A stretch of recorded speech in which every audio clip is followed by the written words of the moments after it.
GoldenEye 007, one of the most influential games of all time. A title that defined a generation of gaming and paved the way forward for first-person shooters in the console market. I'm Tommy Thompson, this is AI in Games, and in this case study video I'm winding the clock back over 20 years to learn the secrets behind one of the Nintendo 64's most beloved titles. I explore how a game that predates many of the established tools and technologies used in modern game AI built an experience that is still held in high regard today, with a little help from a man on the inside.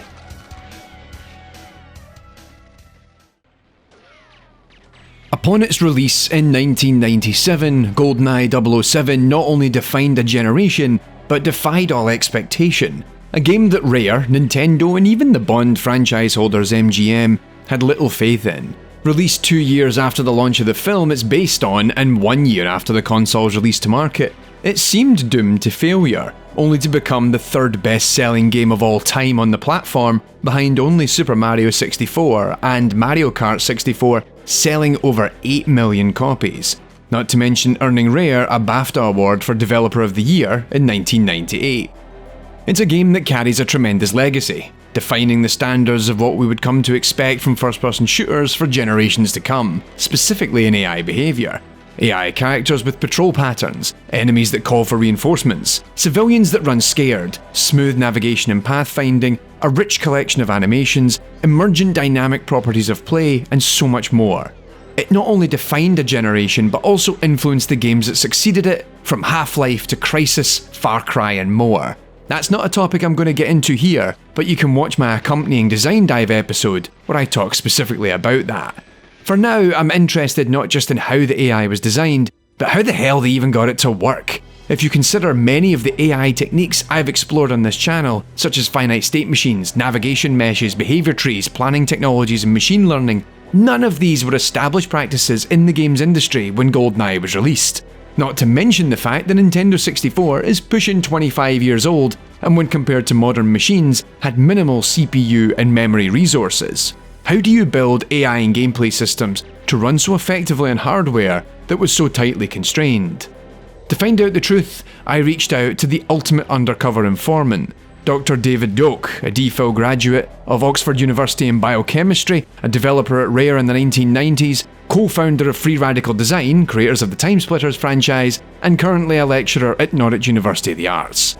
David was a pivotal member of the development team for GoldenEye 007 and, perhaps fittingly for this series, is immortalised as the non-player character players meet in Facility, the second level of the game. During our interview we explored NPC AI, alert behaviours, sensor systems, navigation tools, performance balancing, and much more. So let's get started in finding out how it all works. Winding back to the beginning, much of what GoldenEye became was devised by two people. Martin Hollis, the producer and director of the game, and Mark Edmonds, who was the gameplay and engine programmer. Hollis had originally been inspired by the likes of Virtua Cop, where enemies would jump into frame, take shots at the player, and then back off or hide or react to being shot in a dynamic fashion. However, Hollis sought for the AI to be more engaging and reactive, transcending the standards set by Doom in 1993. To quote Martin Hollis at the 2004 European Developers Forum, "The important thing is to show the player the AI.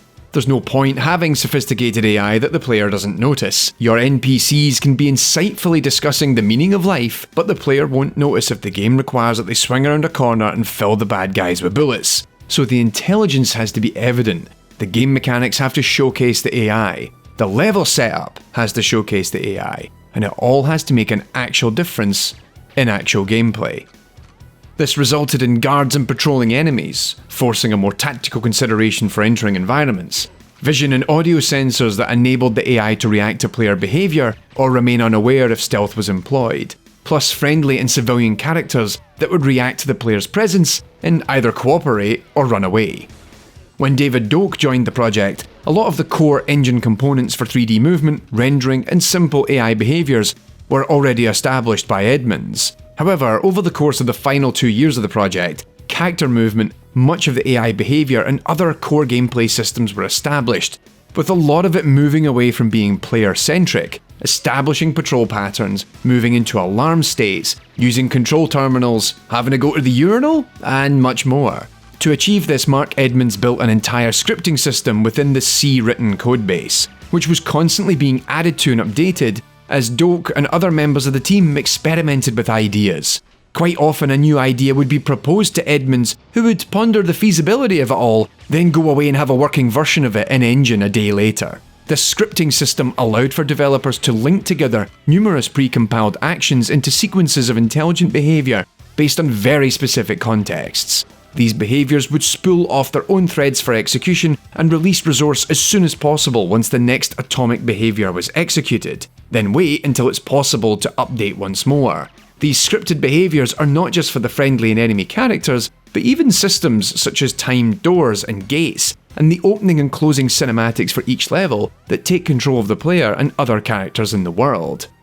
If you dig into the GoldenEye editor originally developed by modder Mitchell Subdrag Kleiman, these AI behaviours have been reverse engineered into editable action blocks for you to build your own behaviour.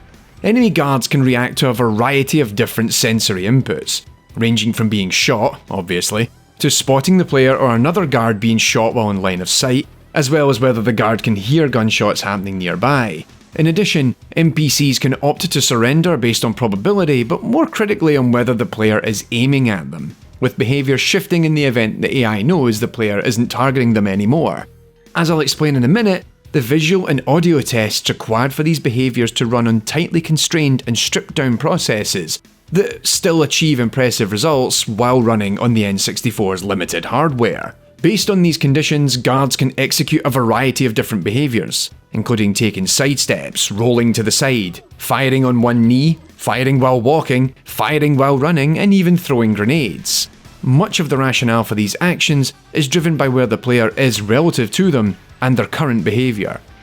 It is, for all intents and purposes, a rather simple finite state machine, whereby the AI exists in a given state of execution until an event in-game forces a transition to another one.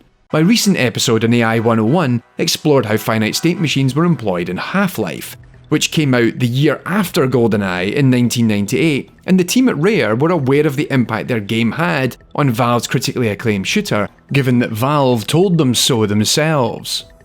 My favourite moment was meeting the original Valve guys at ECTS, a UK trade show in 1998, and them joking that GoldenEye had forced them to redo a bunch of stuff on Half-Life. They went on to do alright. Now, the two most critical elements of the GoldenEye engine for controlling the AI is the camera, as well as what's known as the stand system. For ease of rendering, levels are broken up into what are known as rooms or halls, with even large open levels such as the Severnaya surface broken up into smaller chunks.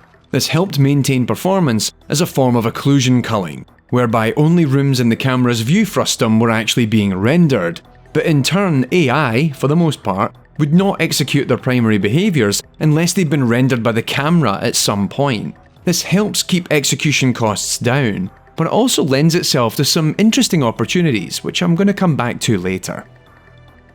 But the key system that intersects with the room and rendering behaviour is what was known as the stands, which is just a 4-letter abbreviation of stand. Developed by Martin Hollis, stands are polygonal meshes in rooms that would be flagged by artists and level designers, with each stand knowing which room or hall it's been placed within. If an AI character was standing on top of a given stand, it would only be able to see the player if the stand the player was standing on was in the current or adjacent room and could run a simple validator that checked whether two stands could see each other. This allowed for a far more cost-efficient way to run sight tests rather than running 3D ray traces that would prove a lot more expensive to run on the hardware. This works remarkably well, but does break in some very specific circumstances. One notable example is the guards on the dam, the very first level, where they can't see you until you approach their walkways, and that's because the stands at the top of the ladder can only see those at the bottom, meaning you can mess around as much as you like in proximity walking across the top of the dam, but they won't notice. The second noticeable instance is the spiral path in the caverns, where the NPCs see the path in front of them, rather than what's on the other side of the chasm. Now, with these stands placed all across each map, There is the opportunity to build atop these polygons that are darted across the map to build a navigation system. As I've explored over on AI 101, we typically use navigation meshes in modern games, which provide a full polygonal surface that dictates where characters can move across a map. Nav meshes didn't exist in their current form back in 1997. So for GoldenEye, the team took the stand system and added atop it what was referred to as pads. Pads would sit atop stands, but also be linked to one another, effectively creating a navigation graph through the map. Characters know what room they're in, and can then run a search for a pad in a destination room if they're reacting to a nearby commotion, or move across the stands while in their current room to items of interest. This is topped off by the audio sensors. These run a simple proximity check based on a character being within a certain radius of a sound occurring, but it's also reliant on the type of weapon and the rate it's being fired. While a silenced PP7 doesn't attract attention, a standard PP7 is louder, but the KF7 Soviet is even louder, with continuous fire leading to the activation radius reaching maximum level, with only the rocket launcher and the tank cannon surpassing it.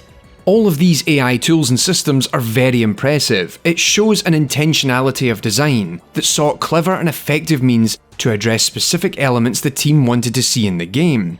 But there are still many other elements of how GoldenEye works that required individual bespoke behaviours to be crafted, almost on a per-level basis. NPCs didn't actively hide behind cover, so levels such as the silo and the train required unique scripts to be created for them to stand near specific pads on the map and react differently depending on whether it was a half or full-sized object. The NPCs are not aware of one another on the map, hence levels where you have to protect Natalia Simonova not only had to ensure that she could move around the level, but custom behaviours were built to ensure enemies didn't shoot at her en masse, but also take a shot at the player. Having characters like the scientists freeze at gunpoint and then run away, or even Boris Grishenko, who would do as he's instructed until you stopped pointing the gun at him, are more bespoke behaviours that needed to be built for that specific context. This means that many of the principal characters from the story have different custom AI behaviours written to solve very specific elements of a given level, meaning that Alec Trevelyan has unique behaviours built for him in all 6 levels he appears in: Facility, Statue, Train, Control, Caverns, and Cradle. Plus, there were issues of level design and pacing that needed to be addressed. The Severnaya exterior levels proved problematic for balancing the AI positioning, so custom level scripts spawn in enemies beyond the fog range that just run straight towards the player. But also, if enemies are too far away, they simply disable themselves and may later reactivate once more. Arguably, my favourite feature is how GoldenEye is built to punish louder and more aggressive gunplay if the player isn't progressing through the level fast enough. Remember how I said earlier that NPCs don't activate their AI behaviour if they haven't been rendered yet? Well, in the event an NPC can hear a sound, but the character hasn't been rendered yet, it will spawn a clone of itself to investigate the source and will continue to do so until either the disturbance has ceased or the camera has finally rendered the character. This is particularly noticeable in levels such as the Archives, where you can easily get trapped in the interrogation room at the start of the level by continually spawning clones, gunning them down only for even more clones to spawn and come after you. In order to better pace the overall experience, as well as accommodate for the lack of aiming fidelity in using the Nintendo 64 controller, the transitions and durations of animations were tweaked heavily throughout testing to allow players a better chance of prioritising targets either using the auto or precision aim mechanics.